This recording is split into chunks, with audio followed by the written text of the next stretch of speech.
Hola, ¿cómo están? ¿Qué tal? Muy buenas noches. Bienvenidos nuevamente a Según el Cristal. Es un gran gusto volvernos a encontrar en este espacio en vivo y en directo hasta las 11 de la noche para tratar distintos temas de actualidad. Hoy tenemos un programa bastante variado en cuanto a la temática que vamos a estar desarrollando en los próximos 60 minutos. El primer tema tiene que ver con la reforma judicial, entre uno de los tantos que vamos a tratar con el doctor Abel Cornejo, juez de la Corte de Justicia de Salta, porque se ha venido hablando mucho nuevamente en las últimas semanas acerca de este tema. Como ustedes saben, desde el Gobierno de la Nación y también en la provincia se pretenden una serie de reformas en distintos ámbitos. Una, como decíamos, que se ha discutido últimamente tiene que ver con la reforma judicial. Ha habido distintas voces respecto de este tema y lo vamos a estar charlando, pero también vamos a aprovechar su presencia en nuestros estudios para consultarle acerca también de la designación de jueces a través del Consejo de la Magistratura, la duración de los mismos en su cargo. Salta es la única provincia en el país que tiene un régimen que, a entender de muchos, es poco claro y desventajoso para los jueces, para los magistrados. Además, también se está cuestionando el tema de la feria judicial, por ejemplo, y vamos a hablar de microtráfico. Le vamos a consultar si es que realmente se va cumpliendo con los objetivos cuando la provincia tomó a su cargo el control del microtráfico para juzgarlo con los tribunales locales a aquellos pequeños narcotraficantes, ¿no? Cuando se trata de cantidades mínimas de sustancias prohibidas por la ley. Y esta crítica que ha surgido desde distintos sectores de la sociedad que han indicado que hay más presos en las cárceles, están más abarrotadas y la misma cantidad de droga en las calles, porque es como que se toma al dealer, al pequeño narcotraficante, que es fácilmente reemplazado por otra persona. Vamos a hablar respecto de este tema también una cuestión que se ha avanzado mucho en los últimos meses, pero que no es suficiente de acuerdo al planteo que vienen llevando adelante aquellos que necesitan del cultivo del cannabis para tratamiento medicinal, con fines medicinales. Como ustedes saben, ya es ley en la provincia, pero no contempla todos los casos, ni tampoco al autocultivador. Se ha autorizado que se pueda traer aceite, por ejemplo, de Charlotte de los Estados Unidos, pero esto no alcanza todos los tratamientos o todas las patologías que podrían resolverse siempre y cuando haya por detrás, por supuesto, el consejo médico a través de esta terapia alternativa, si se quiere, que no viene a suplantar a la medicina tradicional, pero sí a complementarla. Por eso vamos a estar hablando con los autocultivadores también, porque siguen siendo perseguidos, obviamente, por el sistema penal argentino.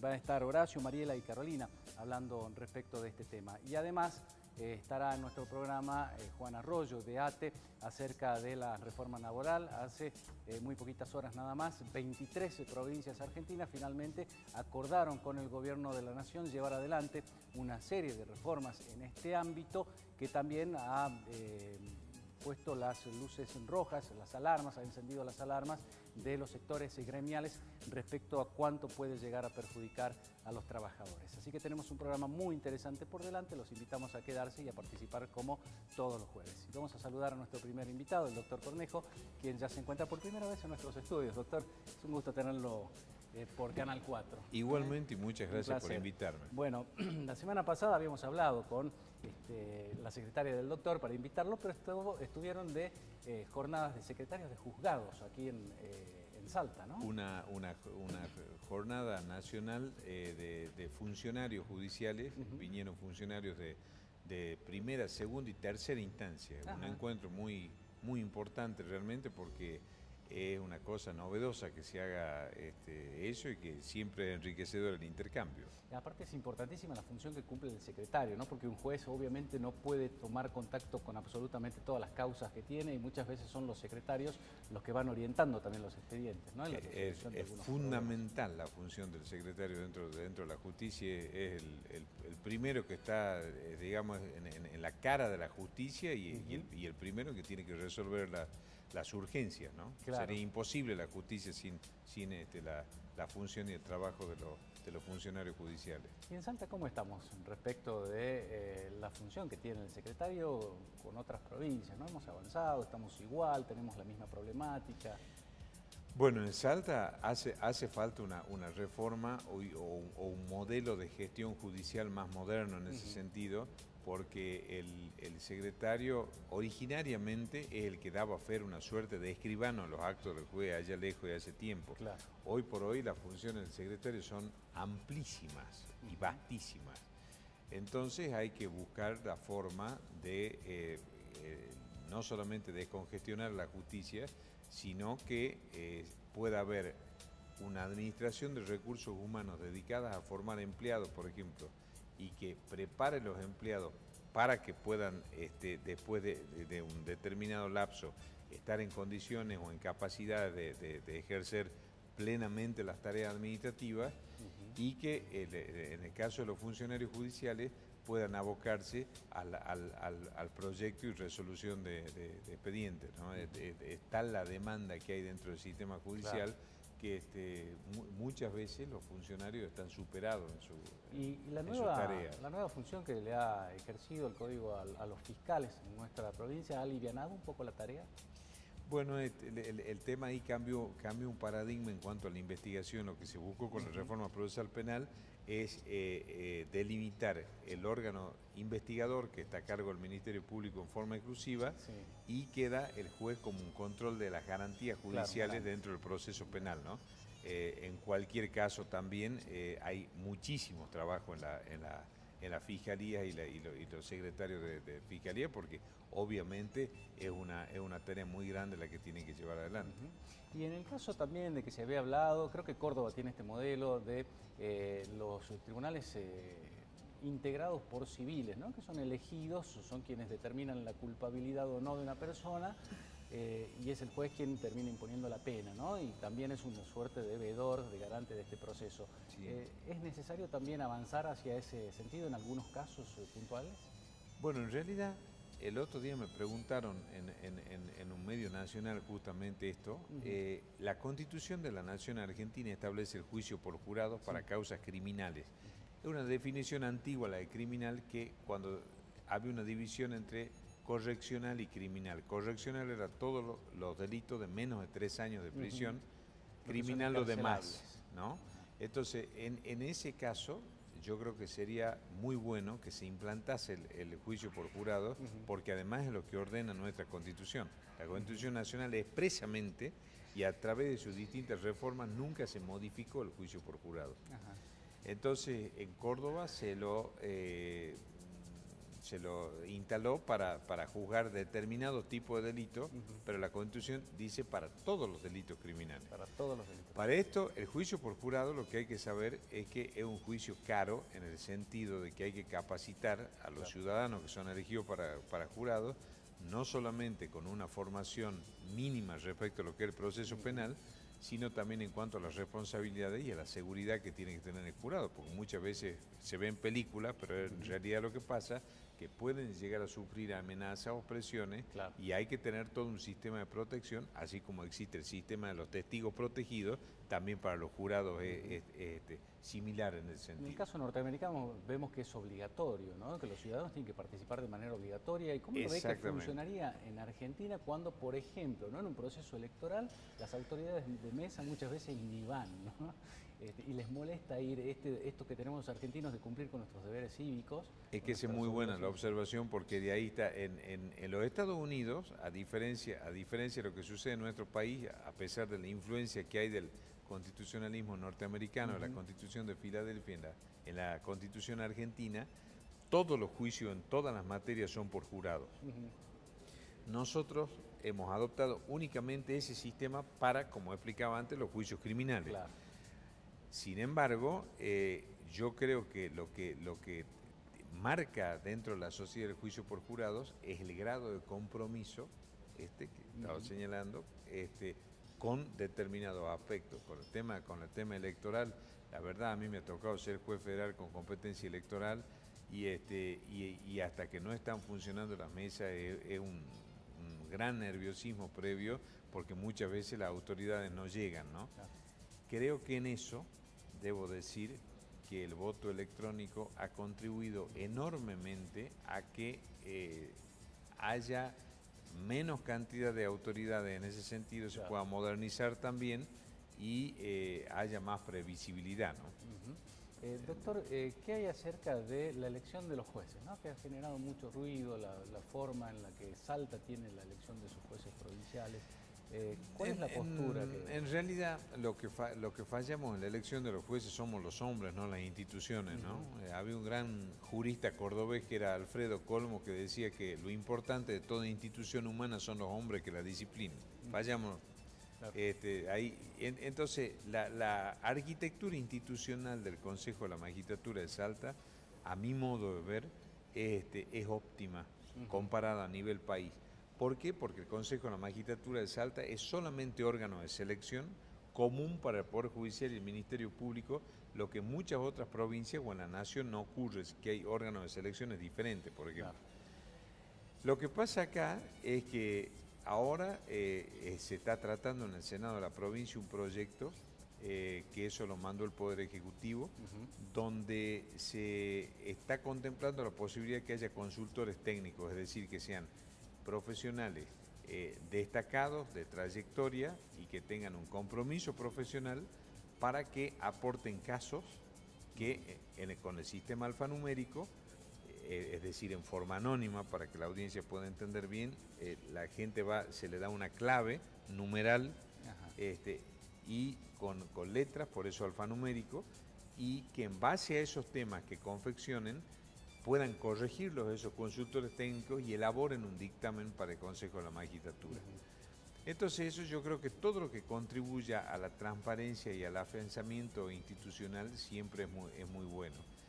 En general, salvo el concurso que tuvo una enorme repercusión, el de la Cámara Civil, en Salta no han habido, en estos 2 años que yo estoy a cargo del Consejo de la Magistratura, mayores cuestionamientos a los concursos, incluso dentro del Consejo no hubieron mayores disidencias, ¿no? Lo que pasa es que siempre, por supuesto, todo lo que pueda aportar a la transparencia y al fortalecimiento institucional siempre es saludable. Lo que es, Agustín, es que hay un problema que yo sigo señalando, que es que no va la gente a los concursos, y los concursos son abiertos, son públicos. Entonces yo cada vez que puedo, medio donde voy, señalo esto, ¿no? Sería muy importante que haya participación ciudadana en los concursos, totalmente. ¿Qué hay acerca de la independencia de poderes, ¿no? En algunos casos lo designa el gobernador, ¿no? El Ejecutivo, tiene que haber un acuerdo de las cámaras.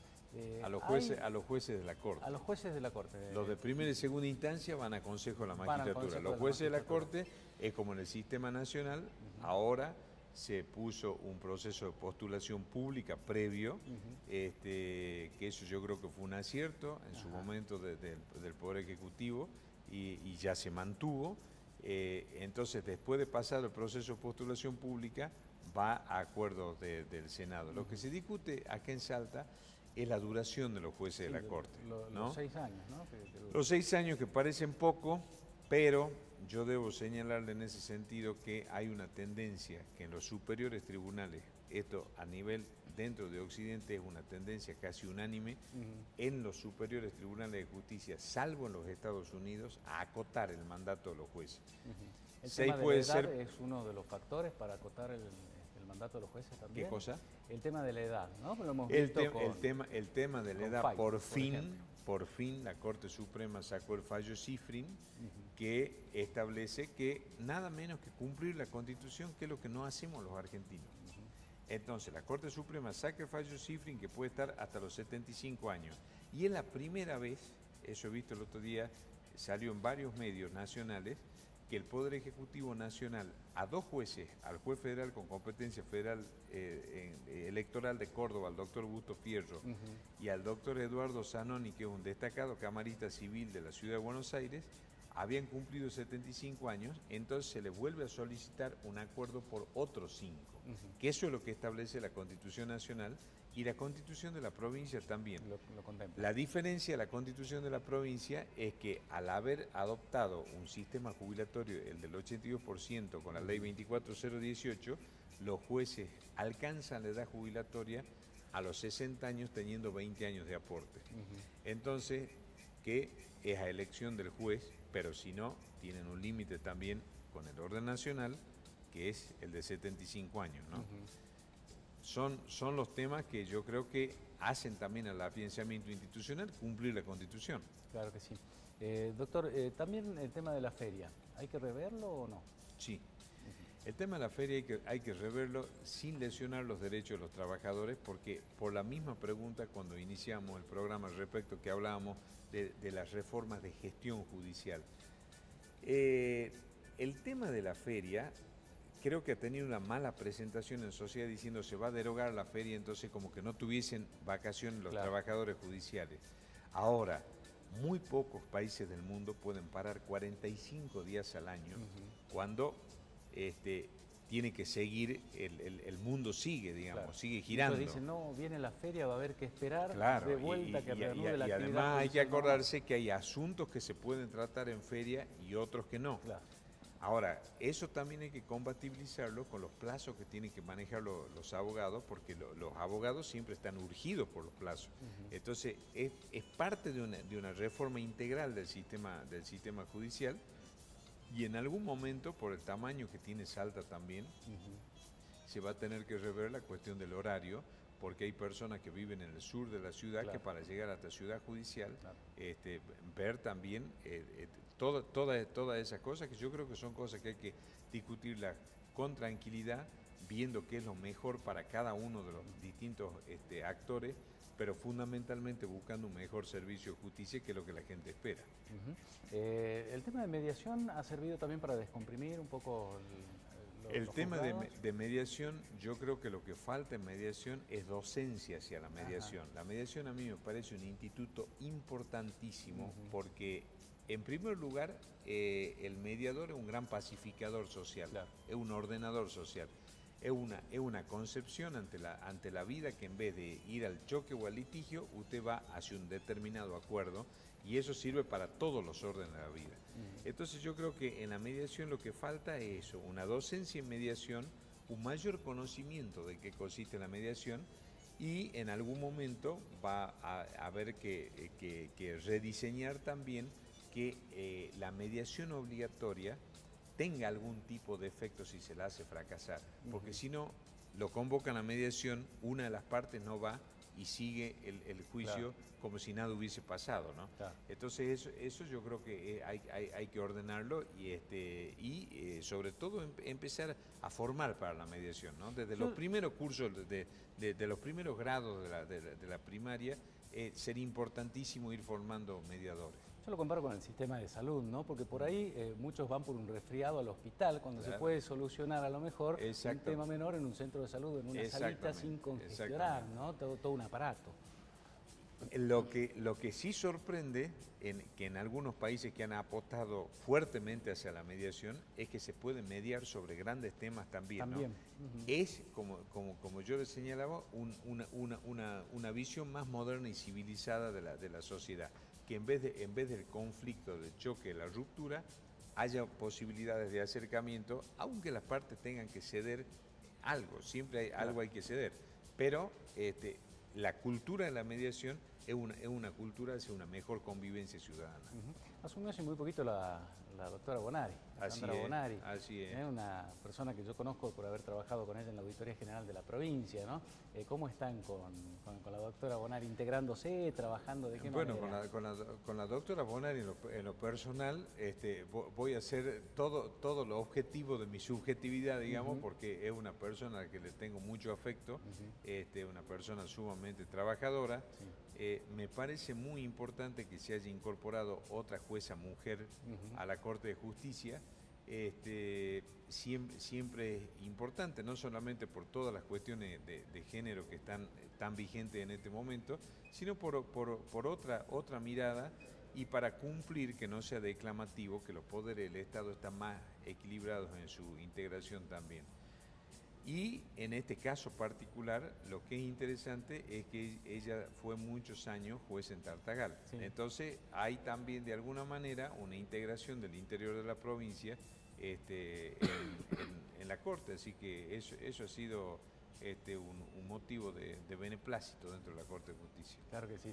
Le hago dos últimas preguntas. Una tiene que ver con la concepción que tiene mucha gente, el común de la gente, acerca de lo que es el Poder Judicial como un reducto, si se quiere lo voy a tratar de decir en las palabras para que la gente lo entienda. Con lo que... No, más que nada reservado para parientes y familias sí. y amigos, ¿no? Está por lo menos esa concepción en la sociedad, ¿no? Como que la justicia es un órgano en el cual participan muchos los parientes o amigos de los jueces, de los fiscales salteños. ¿Qué le dice al común de la ciudadanía? A mí me parece que en algún caso, cuando es como ese viejo dicho que dice cuando el río suena es que agua trae, ¿no? En algunos casos efectivamente es así. Y creo que hay que trabajar por una mayor transparencia y una mayor democratización del Poder Judicial. ¿Cómo se logra eso? Con un sistema de concursos, Salta en eso a nivel país. Tanto a nivel funcionario como a nivel magistrado lo tiene, y creo que a nivel empleado lo que habría que hacer es esto que hablábamos, que con un sistema de gestión más moderno deberían entrar quienes aprueben un examen de capacitación. Entonces en las ternas, por ahí vemos que no entra el que logró mayor puntaje, sino claro, finalmente quien decide. Ahí lo de las ternas a veces es así. Lo que sí hay que buscar que en las ternas los 3 integrantes tengan, aunque haya diferencia de puntaje, tengan una capacidad tal que la haga insospechada. Después una atribución constitucional del gobernador y del Senado de la provincia, elegir a uno. Entonces, porque no hay que olvidarse que el gobernador elige uno, pero después hay que darle acuerdo del Senado. Exacto. También. Han habido casos donde eso evidentemente o se retiró el pliego o no se cumplió, digamos, el mecanismo constitucional. Pero yo insisto, lo fundamental es que la terna tenga una base de idoneidad que la haga insospechable. ¿Qué le parece a usted cuando se hablaba en el gobierno, en la gestión nacional anterior, del partido judicial? La justicia estaba muy lenta en determinadas cosas, esto lo pregunto por supuesto desde su punto de vista personal, de su apreciación personal, y hoy vemos que se han acelerado muchísimas causas y que la justicia está avanzando y actuando. Lo hace por venganza, lo hace porque está descomprimida y hay menos presiones por parte del Ejecutivo. ¿Cómo lo entiende usted? Yo soy muy crítico de la justicia federal, ¿no? Creo que me parece una cosa, creo que a la Argentina le hacía falta un cambio absoluto del punto de vista ético entre lo que debe ser y lo que no puede ser, ¿no? Eso estamos totalmente de acuerdo. Que se luche contra la corrupción, que se depuren las instituciones de corrupción, todo eso es indiscutible y así debe ser. Lo que pasa es que dentro de la justicia federal, creo que así como hablábamos de la justicia provincial y sus reformas, en la justicia federal me parece que hay algunos jueces que están sumamente cuestionados, entonces que sobreactúan determinados casos. Sin ir más lejos, porque a mí no me gusta equivar el bulto, por ejemplo, en mi punto de vista personal, el ex vicepresidente de la Nación había sido llamado a indagatoria cuando estaba en funciones, lo cual es un hecho inédito dentro de la historia argentina, eso. De la historia judicial argentina, un hecho inédito. Estaba derecho, ya no tenía el poder, no había ninguna necesidad de detenerlo en la forma como fue detenido. Ahora, ¿qué pasa?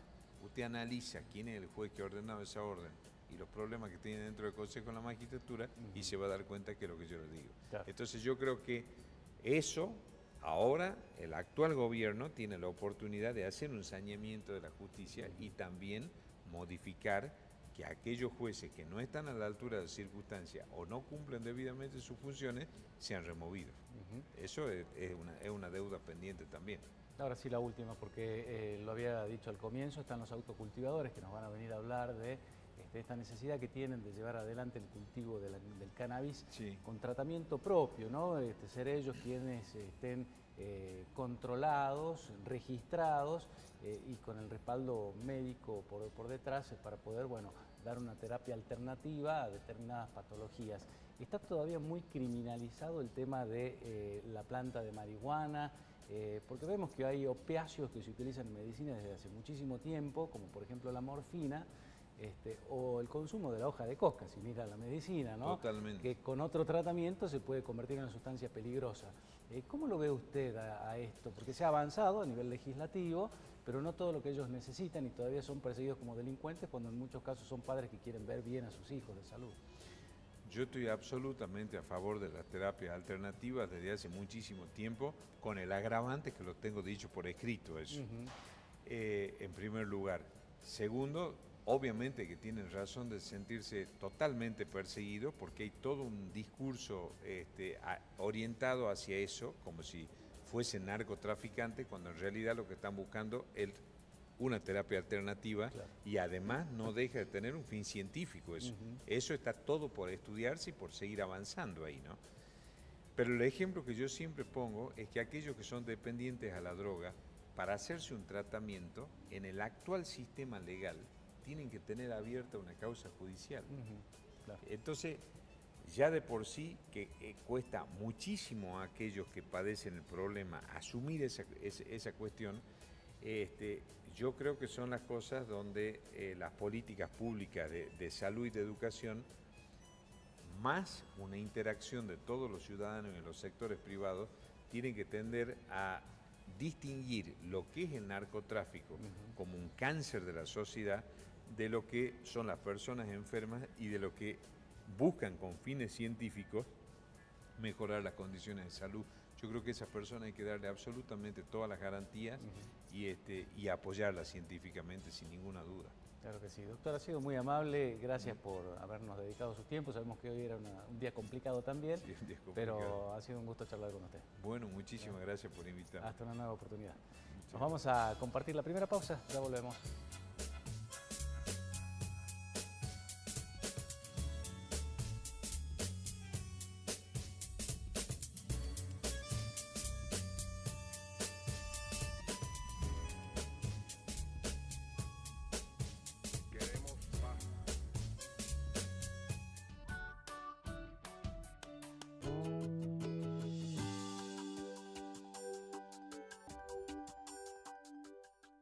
CTC Seguridad, una empresa argentina dedicada a la seguridad. Sistemas de seguridad electrónicos. CTC Seguridad. Solicitar presupuesto al email info@ctcseguridad.com.ar. Al Día, el primer informativo de la mañana. Al día con las noticias. Al día con tus reclamos y necesidades. Con la conducción de Valeria Jury y Pablo Rivadavia. Al Día, de lunes a viernes a las 7 por Canal 4. Sumate al débito automático con Express y ganá 1.000 pesos por día en mercadería. Clientes adheridos a la factura electrónica tienen doble chance. Sumate al débito automático y ganá.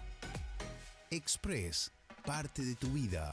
0810-555-3977. express.com.ar.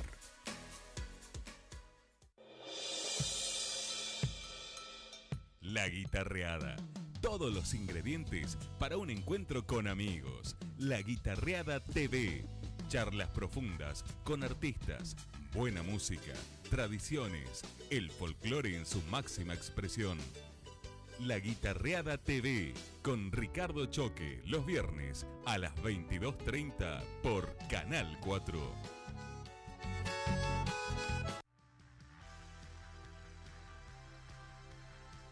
El espíritu aventurero vive en la pantalla de Canal 4.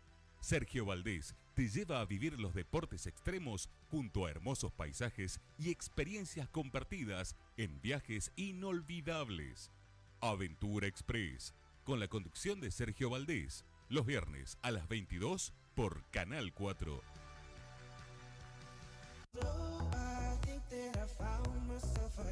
Picasso Magazine, el programa del fin de semana que te brinda novedades, diversión y juegos, los sábados a las 9, con la conducción de Laura Radreza. Picasso Magazine, por Canal 4.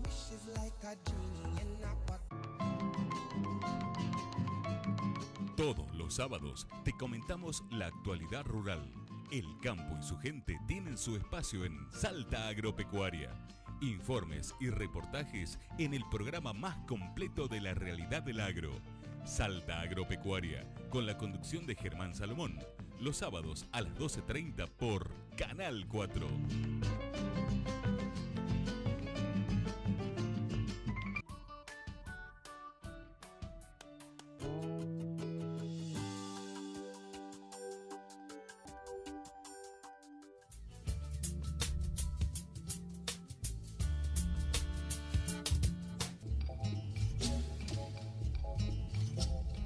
Bueno, continuamos en Según el Cristal, estamos ya en compañía de Juan Arroyo de ATE. Bienvenido, Juan, un gusto, ¿eh?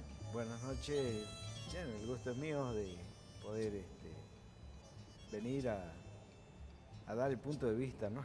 Bueno, es todo muy reciente porque hace poquitas horas nada más, 23 provincias, creo que salvo San Luis, si no me equivoco, firmaron este acuerdo con el Gobierno de la Nación para avanzar en el tema de la reforma laboral que entienden muchos sindicatos, salvo la CGT, ¿no? Sí. Que es perjudicial para los trabajadores.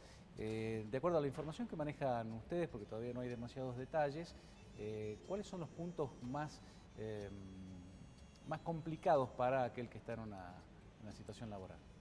Bueno, sin duda que esto va a cambiar, digamos, con esta reforma va a cambiar el concepto del trabajo, ¿no? O sea, hay muchas cosas que se van a ir perdiendo, digamos, de las conquistas que de alguna manera dignamente se ganaron los trabajadores durante muchos años y que hoy corren riesgo, ¿no? Como ser las licencias, por ejemplo, por paternidad se habla de hasta 10 días y después te van a dar 30 días más, pero sin goce de haberes. Como también esto, digamos, ayuda también a las tercerizaciones, que eso significa también, digamos, un ajuste dentro del Estado y que también hay cosas como, por ejemplo, que vas a tener que empezar a pagar tu propio despido, porque van a formar un fondo, con tus propios descuentos te van a formar un fondo que va a ser, digamos, de desempleo, así que es muy seguro que te quedas sin trabajo.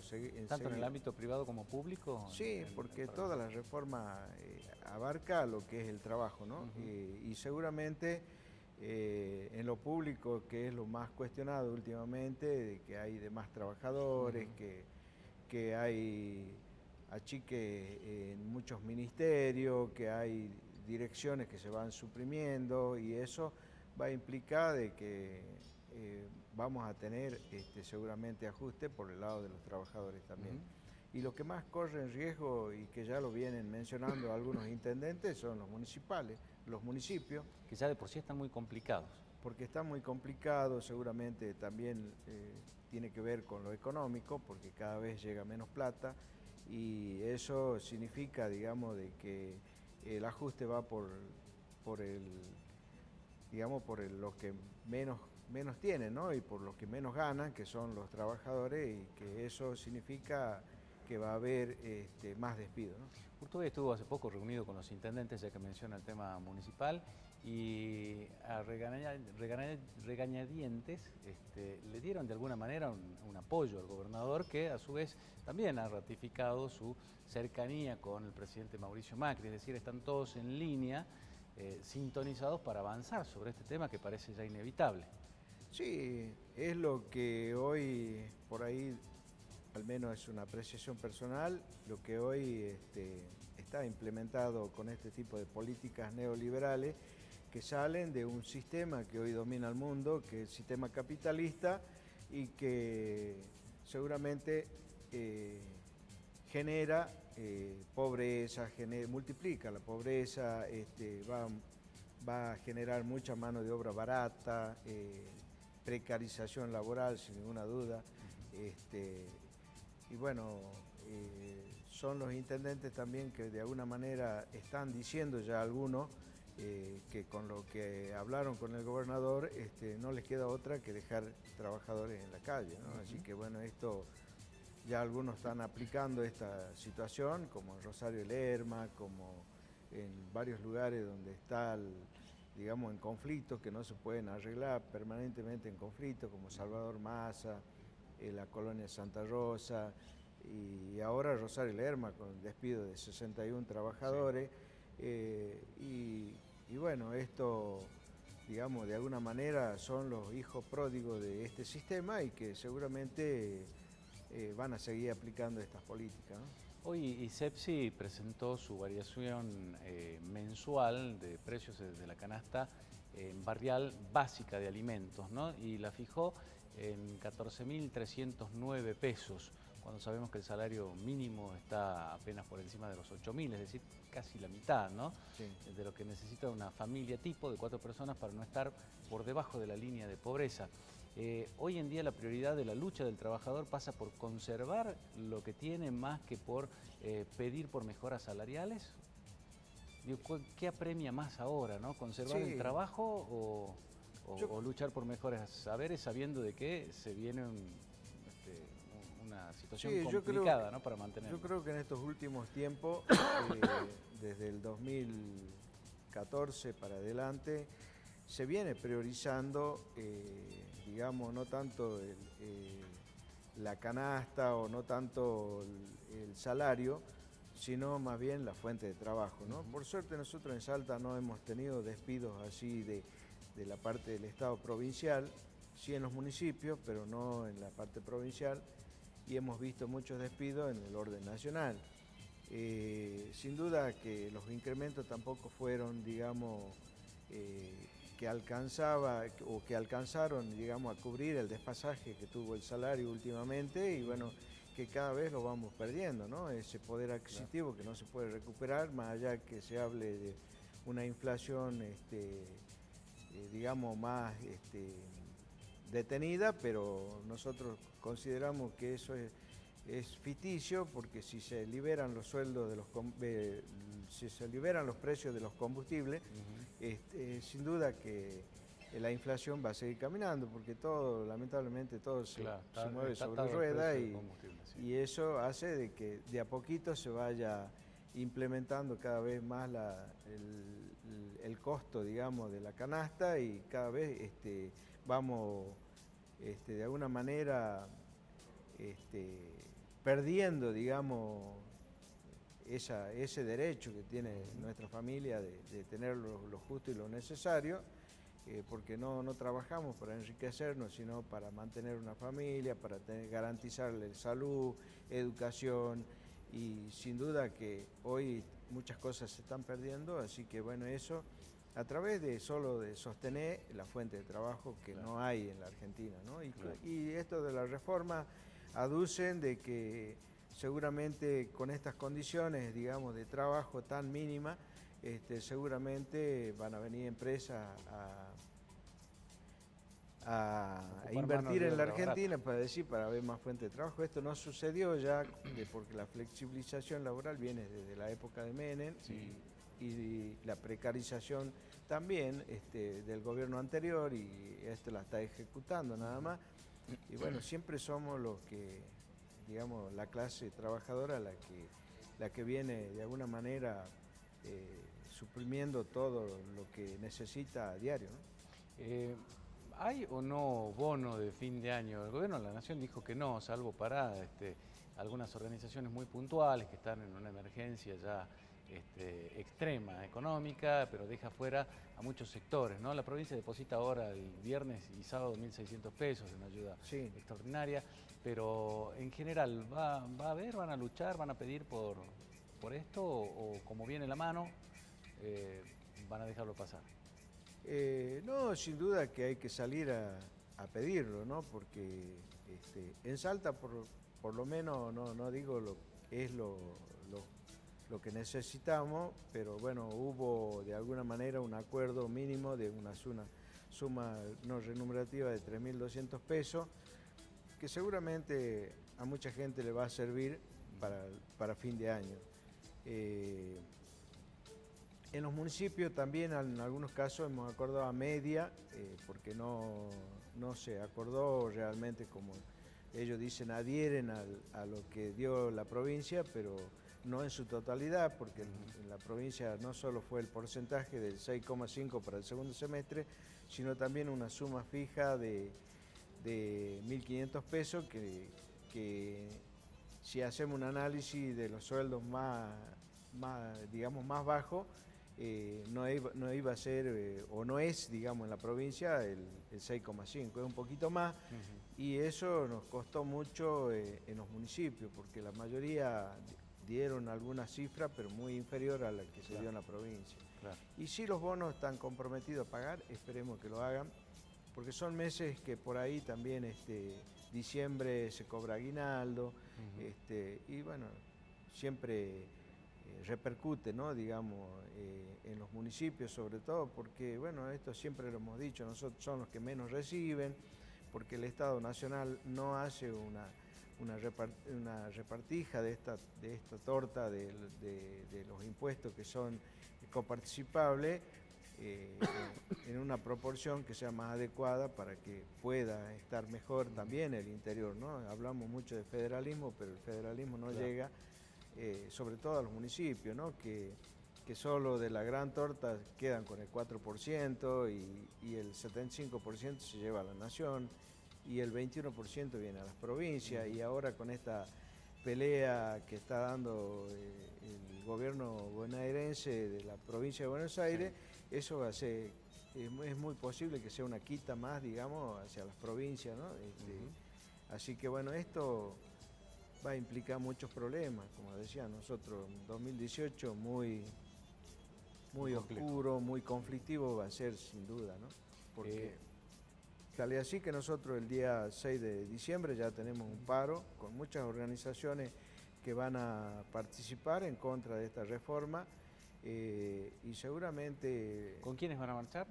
Estamos marchando con muchas organizaciones que están dentro de este grupo que logramos, está ATE, la APAM, la CONADU Histórica, FEPROSA, SICOP, ADEMIS, Trabajadores del Cuero, UCRA, Aceiteros, CIPRESPA y Asociación de Abogados Laboralistas, CETES, PEP, Corriente Clasista y Combativa, Los Barrios de Pie, Ferroviario, CITRAI, FUBA, SUTIP, Son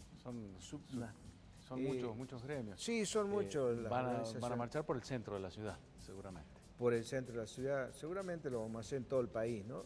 Esto va a ser digamos, una convocatoria a todos los trabajadores sin ningún tipo de sigla, porque yo creo que esta es la única forma de que podamos revertir esta situación o parar esta situación, es que los trabajadores estemos unidos y salgamos a luchar por nuestros derechos, por nuestras conquistas, porque si no vamos a retroceder fácilmente con todos los puntos que tenemos, unos 40 años, y donde hemos perdido seguramente la dignidad como trabajador, ¿no? Cortito, Juan, la última pregunta. Dentro de unos días nada más, la semana que viene, va a asumir el nuevo ministro de Hacienda de la provincia, Emiliano Estrada. Estuvo la semana pasada aquí en el programa, y me imagino la expectativa que deben tener ustedes acerca del planteo de las paritarias, que no queda tampoco mucho para empezar a discutir cuál va a ser el salario y de qué manera se va a dar para el año que viene. Sí, seguramente lo conocemos al contador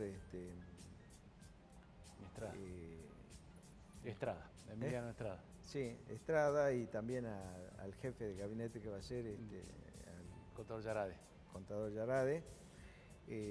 Ya hemos trabajado nosotros con ellos en otras épocas, del 96 para adelante, entonces seguramente vamos a tener que sentarnos a analizar cuál va a ser la situación, ¿no? Porque el presupuesto nacional, que seguramente va a bajar a las provincias, prevé muy poco, un 17% nada más de incremento para los trabajadores, y eso puede ser que a las provincias llegue un 12 o un 13% no más, claro. Así que bueno, va a ser un año bastante duro, como decíamos, es más también con un acuerdo de que los municipales participen en las paritarias, eso no se va a poder dar, digamos, ninguna situación, digamos, que se equipare, ¿no?, al salario de un docente, por ejemplo, porque es una grilla totalmente distinta, y el docente no va, ceder, digamos, de ninguna manera salarios para que los intendentes puedan pagar. Seguramente esto va a traer más conflictos, seguramente ya a nivel provincial también, ¿no? Claro, tenemos un fin de año bastante movidito y un comienzo de 2018 también, seguramente sí, con va a ser un año mucha bastante actividad movido. gremial. Y como digo, el presupuesto que hay no va a ser ideal para, digamos, como para decir si vamos a mejorar una situación salarial, ¿no? Que muchas veces ya de hace un tiempo venimos simplemente tratando de equiparar el poder adquisitivo para poder seguir comprando lo que veníamos comprando antes, y aunque venimos cediendo muchas cosas, ¿no? Para poder conservar el trabajo. Conservar el trabajo. Juan, gracias por la visita. No, gracias a usted, y bueno, siempre a disposición.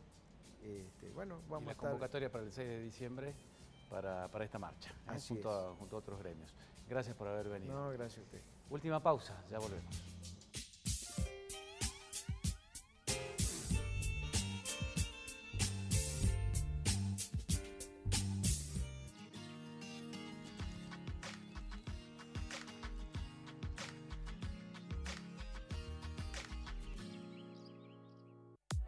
De la seguridad y tranquilidad para su empresa, nos encargamos nosotros. CTC Seguridad, custodias móviles, seguridad física y privada, sistema de seguridad electrónicos. CTC Seguridad, www.ctcseguridad.com.ar, teléfono 421-6060.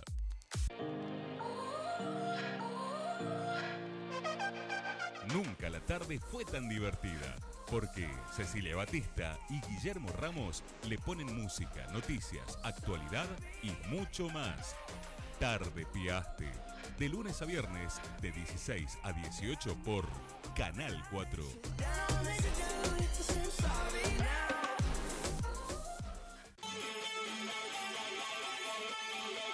El espectáculo salteño, la cartelera de cines, los estrenos y reportajes a los artistas de nuestro medio. Toda la cultura está en Fuera de Foco con Víctor Languasco.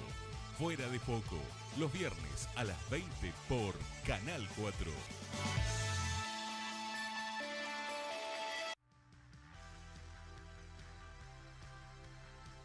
El espíritu aventurero vive en la pantalla de Canal 4.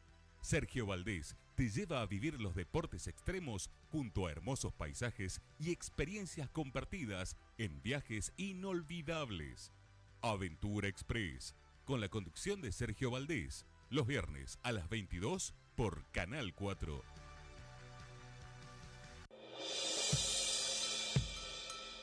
La Guitarreada. Todos los ingredientes para un encuentro con amigos. La Guitarreada TV.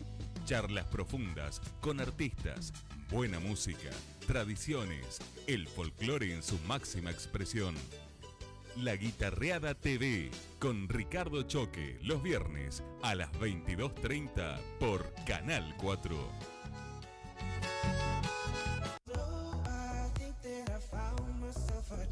Picasso Magazine, el programa del fin de semana que te brinda novedades, diversión y juegos. Los sábados a las 9 con la conducción de Laura Radreza. Picasso Magazine por Canal 4.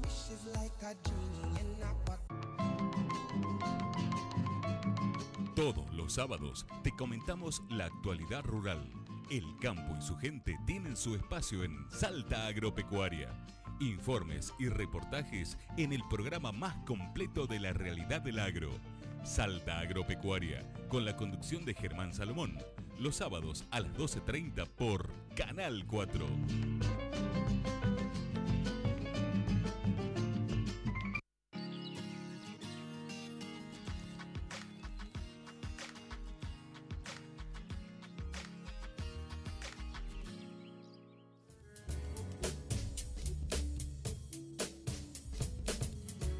Último bloque en Según el Cristal, tal cual habíamos adelantado. Vamos a tratar un tema que ya lo venimos desarrollando en nuestro programa desde el año pasado y que tiene que ver con el autocultivo de cannabis y con fines medicinales. También lo charlamos al comienzo del programa con el doctor Abel Cornejo acerca de su opinión sobre los fines medicinales que tiene la utilización de esta planta, que todavía tiene cuernos y cola, ¿no? ¿Es así? ¿Cómo están? Están con nosotros Horacio, Mariela y también nuestra intérprete de señas que habla. Hablo. Carolina, habla Carolina. Bienvenidos, gracias por estar. Gracias. Decía, todavía hay mucho mito sobre la planta, pero han logrado avanzar bastante, pero no lo suficiente, ¿no? Sí, incluso hasta se puede considerar que hubo un retroceso, ¿no? Porque ¿Retroceso? La ley de cannabis medicinal restringe solamente un protocolo para importar productos y la investigación, que bueno, no tenemos noticia que se esté investigando. Aparte el Estado es el que va a decidir qué patologías se incluirán, o sea, va a decidir si sos apto. Una burocracia tremenda, los tiempos del dolor no esperan, digamos, y lo que se pedía en concreto era el autocultivo. Ahora los delitos que tengan que ver con estupefacientes, narcotráfico, no son escarcelables, entonces queda los usuarios en una situación que transportan la sustancia, ya sea en una crema, en un aceite, en una flor, y corren, digamos, la pena como un narcotraficante. Entonces, a todo esto le sumamos una presentación de un proyecto, un cambio en la ley de salud mental que apunta a internaciones compulsivas, lo que es adicciones, en instituciones que son carcelarias, pero porque como un criterio de salud van internados a una granja, pero tienen puertas con reja, un régimen carcelario, claro, que tampoco es saludable, y el tema que no sé si lo dijo acá el juez, el servicio de la alcaldía ya también está saturado por causas vinculadas a estupefacientes en su mayoría, y cada vez son más las causas, y a todo esto hay cada vez más gente cultivando, cada vez más familias que están cultivando para salir de esto que es el narcotráfico, ¿no? Que es la principal arma para combatir el narcotráfico, es el autocultivo, y a su vez para proveer la medicina necesaria, ¿no? Claro. Esto es lo que te ha llevado a vos a adentrarte en esta situación, ¿no? Un problema de salud con tu hijo y los cambios que has notado, ¿no? Y que son científicos porque tenés, me mostraba recién en el corte, pruebas de cómo ha evolucionado en los electroencefalogramas. La sintomatología, ¿no? Que tenía Gonzalo, ¿no? Manuel, perdón. Contanos un poco. Bueno, Manuel tiene el diagnóstico de síndrome de Lennox-Gastaut, que es un tipo de epilepsia refractaria agresivo y progresivo. O sea, esto avanza y la expectativa de vida que ellos tienen es hasta la adolescencia nomás. No superan la adolescencia por las mismas cantidades de crisis, la medicación que es refractaria, el organismo es refractario, y Manu tenía 7 fármacos y 27 comprimidos por día. 27 comprimidos por día. Por día, sí. Y aún así convulsivaba y era de correr. Con efectos secundarios y todo lo que tienen las drogas. Efectos también, secundarios, ¿no? Irreversibles. Por ejemplo, Manu tiene una de las medicaciones y le provocó asma. Y eso es irreversible, o sea, ya no tiene vuelta atrás. Y los efectos adversos que tenías también son muchísimos. Y el cambio que yo por lo que veía de los electroencefalogramas que me mostrabas, son de un mes a otro. De un mes a otro, sí. Estuvo internado en terapia intensiva 20 días en coma farmacológico. Estuvimos en total, contando en la terapia intensiva, 50 días. Ajá. Y pedimos, o sea, salimos de ese estatus convulsivo de la terapia intensiva y estuvimos nada más que 15 días de alta, y volvimos por otro estatus convulsivo. Ya llevaba 7 horas convulsivando sin que ningún fármaco, ningún medicamento que le inyectaran en la terapia intensiva hiciera efecto. Entonces, de última, nosotros ya habíamos buscado información, ya teníamos información sobre lo que era el uso del cannabis, y le pedimos a la doctora que nos dejara usar ahí, en la terapia intensiva, el aceite, antes de que ingrese nuevamente al coma farmacológico, antes de que lo induzcan. Y nos dijo que sí, así que un papá, un cultivador, me convidó el aceite de su hija.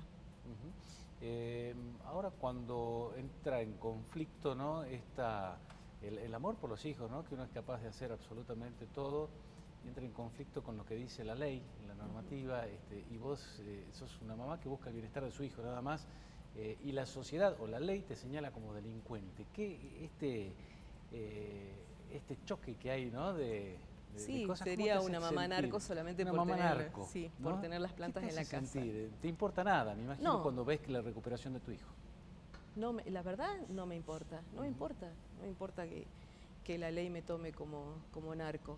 Es por el bien de mi hijo y si eso le va a extender la vida, porque mi hijo ya es adolescente y la expectativa de vida de él con su patología es la adolescencia. O sea, ellos no superan la adolescencia, terminan siendo un vegetal antes de poder pasar esa etapa. Y si esto le devuelve la calidad de vida, porque acá está demostrando en los electroencefalogramas que mi hijo no tiene actividad neuronal, sí las trazas de su patología, pero no la constante actividad neuronal que él tenía antes, que lo llevaba a los estatus convulsivos. Claro. Y estamos paliando, con el cannabis estamos paliando nada más, no hablamos de curar, pero paliar la situación de él, o sea, la patología de él, sí. Claro que sí. En el caso tuyo, Carolina, bueno, yo he visto de alguna manera cómo te fuiste involucrando, ¿no? Sí. Un poco conociendo también por lo que empezamos a tratar en el canal Sí. Esta problemática, Yo yendo a las reuniones, ¿no? Que se hacían. Empecé a asistir a reuniones por mi mamá. Por tu mamá. O sea, yo vengo a ser una hija narco, digamos, claro, para la justicia, para la ley. Empecé a cultivar por mi mamá, porque, bueno, ella tiene artritis, tiene artrosis, y yo como hija, a ver, yo de chica sufría de asma, yo sufría de falso cruz, y yo veía a mi mamá al lado mío, aún de grande, siempre cuidándome. Entonces yo, ¿cómo hoy no voy a decir, yo meto las manos en la tierra por mi mamá, para mejorar una calidad de vida? Hoy el PAMI le sacó ciertos remedios, le sacó, o sea, se redujo el padrón de fisioterapeutas. Entonces, hoy por hoy mi mamá está consumiendo tintura de cannabis que la está ayudando a relajarse, a tener una mejor calidad de vida. Como dice ella, no se va a curar, es algo paliativo. Entonces, si yo puedo verle a mi mamá con 75 años y que está bien, está lúcida y sin dolor, y bueno, yo lo voy a seguir haciendo. Claro. Y veo otra gente que está bien. Claro. Y no se volvió adicta tampoco. No. Ni anda haciendo cosas. Manu tampoco. Eso es. Tampoco Manu tampoco es adicto. ¿No? Eso claro. es un mito. Adicto era está mi el hijo tema. a los medicamentos. Porque Claro. Manu, los tratamientos de los anticonvulsivantes, si uno lee el prospecto, dice 6 meses, El 8 meses. prospecto, es Claro. así. Exactamente, el prospecto parece un diario y tenemos una franja así, que sigue, y del otro lado también. O sea, leer todo eso marea, porque son letras muy chiquititas. Y si uno lo lee, dice que se utiliza el tratamiento por 8 meses, por 6 meses hasta 1 año. Y los chicos llevan 8 años, 5 años con la medicación, y cuando se intenta reducir las dosis para agregar otro medicamento, los chicos sufren crisis de abstinencia y se les complica la patología de ellos más las crisis de abstinencia. O sea, nosotros yo tuve desde los 3 años hasta que comenzamos con el cannabis el año pasado, mi hijo adicto a toda la medicación que no se la podían retirar, por eso tenía 7 fármacos, por eso tomaba 27 comprimidos. Claro. O sea, ya era adicto. Y en el caso tuyo, Horacio, has sido punta de lanza en todo esto aquí en Salta, ¿no? Junto con mucha gente que te ha acompañado y que incluso muchos políticos, ¿no? Como el caso del doctor Godoy, que estuvo reunido en distintas oportunidades. Sí, con ustedes. hubo voluntad política inicial, después quedó en solamente la importación y puesta en disponibilidad a través del IPS. Oportunamente se planteó, hagamos en el hospital, se puede hacer un cultivo colectivo que asista en primer lugar al hospital. O sea, la marihuana tiene esto, que es una medicina personal. Lo que por ahí es un efecto secundario para una persona es beneficioso para otra.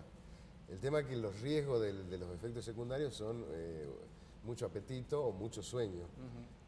Bueno, en los casos delicados, por ahí sí las crisis, bueno, lo vimos, digamos, por ahí, pero no es una crisis mayor que lo que genera una gaseosa cola, que también es otro tema, digamos, dentro de la sustancia que nos ponen en el sistema, digamos, que te enferma, ¿no? O sea, hay que hablar con claridad. El mito que decían recién, esto de la adicción, hay sustancias peores, digamos, que son legales. Impuestos, quieren recaudar impuestos en Estados Unidos, o sea, por una cuestión impositiva para educación, están abriendo caminos de acceso a sustancias de calidad, que es lo que se pide, tener un acceso a una sustancia de calidad. ¿Cómo es?